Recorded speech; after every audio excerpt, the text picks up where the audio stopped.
That's an accurate description of this gun.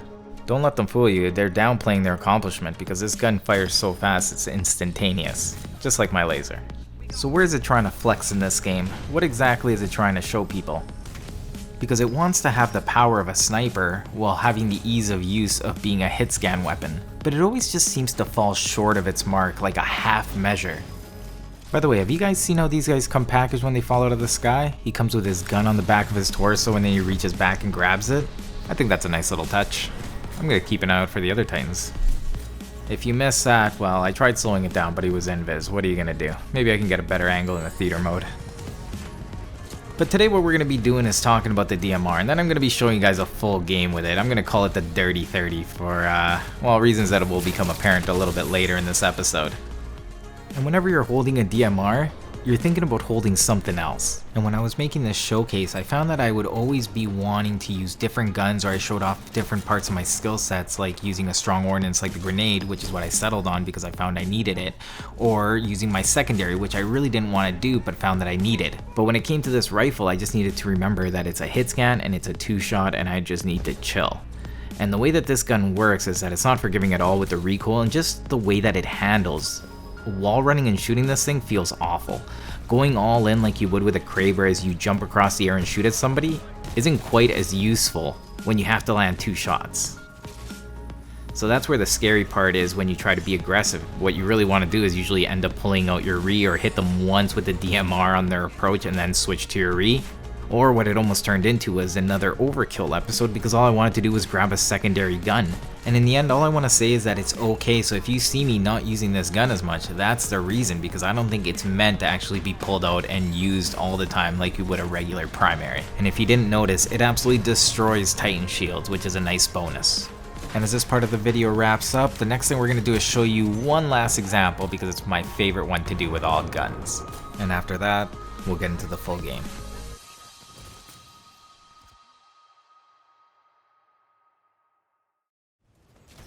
And this is just something that I do with every gun I play with, but especially snipers, because you want to know this. How good is it off the hip? So let me put in a fresh magazine and we can get started with the test.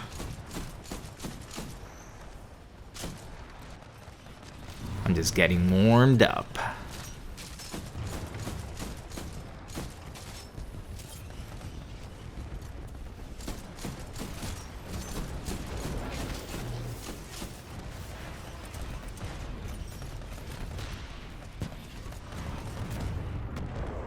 Well, DMR, you've embarrassed me for the last time. Because fool me twice, shame on me, right? Because I think that test was pretty conclusive.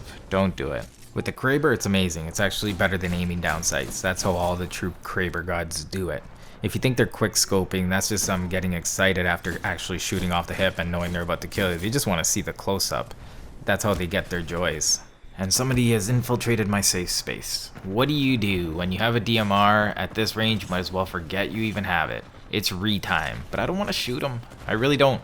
That's my last resort. And the thing is, my game sense right here tells me that if I don't shoot him, I'm gonna die.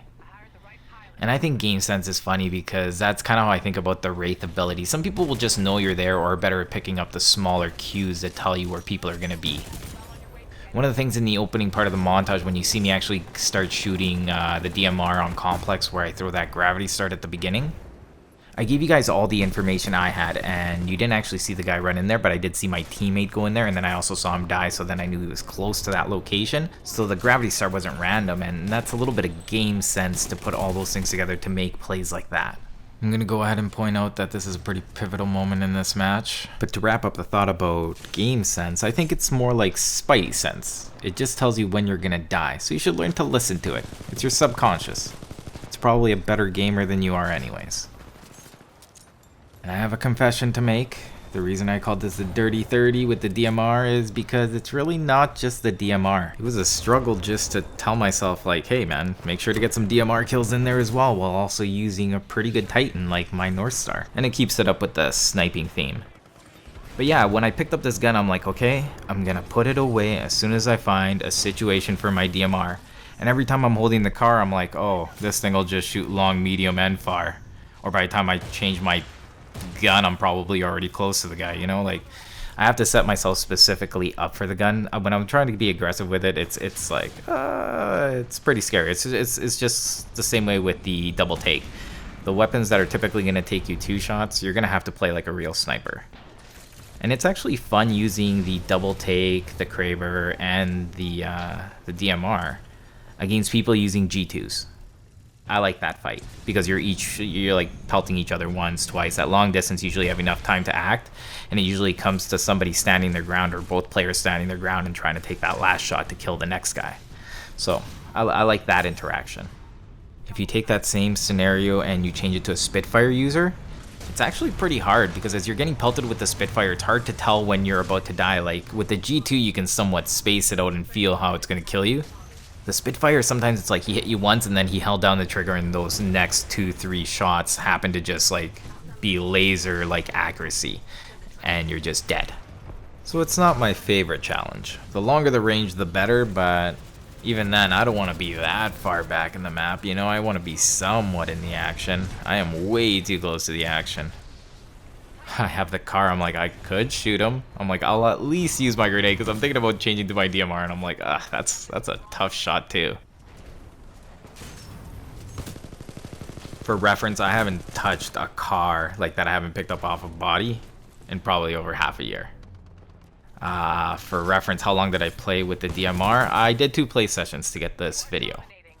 So it's not like I'm grabbing super like specific things. Like that's why I wanted to show you guys the full game, because I think this is a more realistic experience of what you're gonna get. I thought that was gonna kill him. What you're gonna get if you're gonna play with a DMR and you actually want to play well. Like I love some of the really open maps with a DMR or a double take. But you still have to be willing to take out the re. Like I find when I'm making episodes, I make it harder on myself because usually I want to try to focus on one gun. I couldn't believe this. I'm like, is this the power of these kind of guns? I'd forgotten what it feels like. But the point being was that if you want to use any of the DMRs as snipers, you have to be willing to fall back into your secondary. If not, honestly, once you get into the habit of picking up guns, which I find it hard to get out of the habit right now, it does change the game. Like I was saying to myself a long time that I was going to be picking up a second primary, and I just didn't. And now that I actually am, yeah, it makes a difference, especially if you're actually willing to go all out. And with a sniper and picking up a secondary primary, it makes it really easy to work up your Titan because you don't die because you can just stay out in the distance. I love that. That looked amazing. I love when a Scorch shoots me in the face. I know it's a dumb thing to say, it's weird, but I just love seeing that canister. Or as a pilot, when I'm doing a one-on-one versus a Scorch, if I can see that canister just like whiz by my face, I've had a good game of Titanfall. I just think it just feels amazing. You're just like, what a dodge.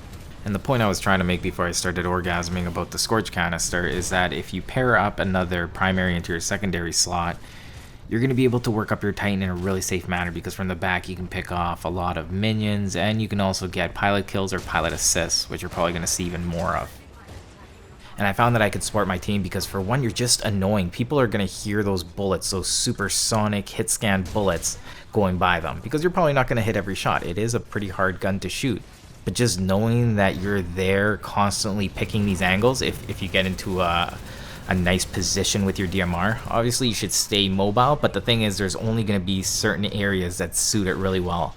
And those are going to be more plentiful, or they're going to be less depending on the maps. When you guys saw that run on Complex, I had a pretty good game, but I didn't feel comfortable at all. Like I didn't feel like I had all the room I wanted to maneuver, but that would have changed if I was picking up more secondaries or more primaries as secondaries.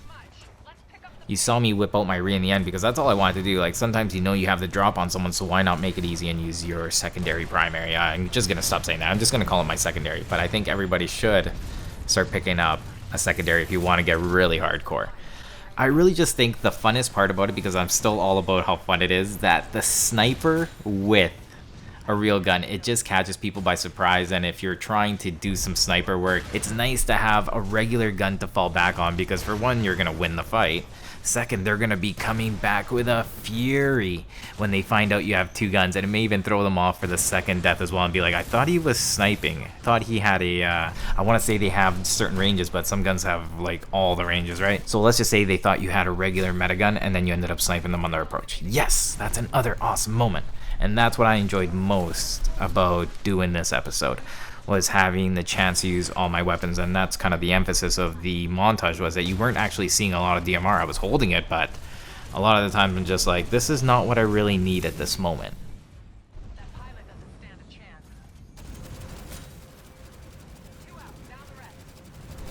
So when you're getting into your DMR gameplay, or any sniper gameplay in general, just be aware that you're going to want some change. A sniper is just not going to get you all the way in this game. You need something to supplement it with. And that's why this is the Dirty 30 game, because I feel like I did most of my killing with my Titan and that car I took off the dead body.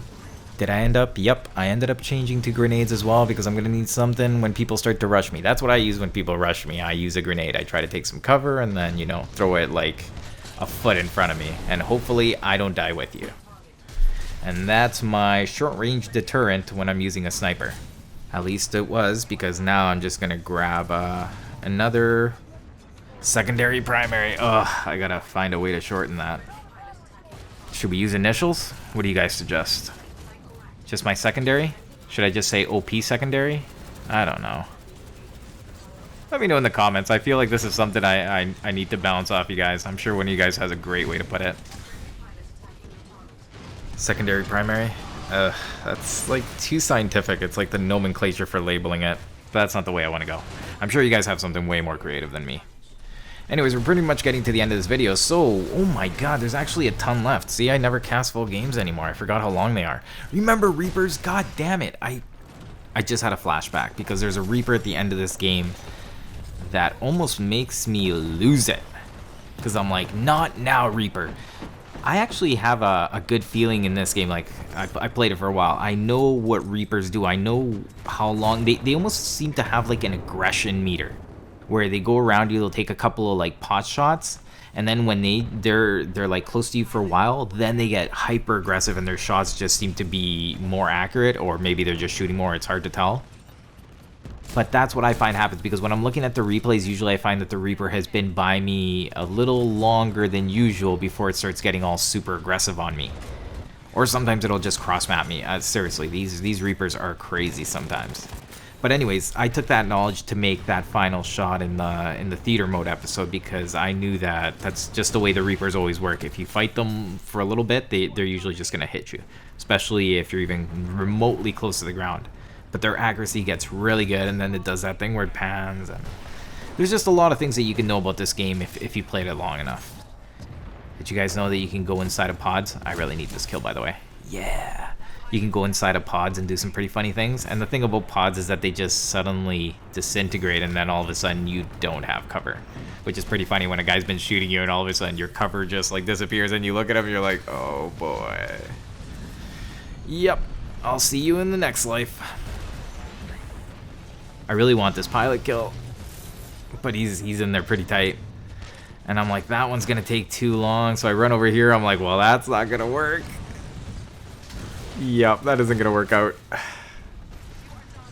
What do they say? Out of the fryer into the saute pan, something like that. All right, that's a loss. That sucks. Was I happy with the results? I couldn't really care, to be honest. Oh, I'm just here for the good times. That was a good throw. I was on Reddit the other day and I saw that Michael Phelps also holds the record for the longest putt that's televised. And I looked at the putt. It's pretty sick. So that's a pretty cool thing to have, eh? Thank you, Reaper. Awesome. I was actually having a flashback to a different game with a Reaper. I'm going to share that with you because it's honestly the best comeback I've ever had. So I want to share that with you because there's a lot of epic moments in it, and yeah, I think it'll be pretty fun. So if you guys enjoyed this episode, you know what to do. Leave a like, leave a comment, let me know what else you guys want to see, because these ones are actually super casual episodes, and I'd like to put more of these kind of episodes out. But again, thank you for joining me. I'm Paper, cut to you, and I'll see you all next time.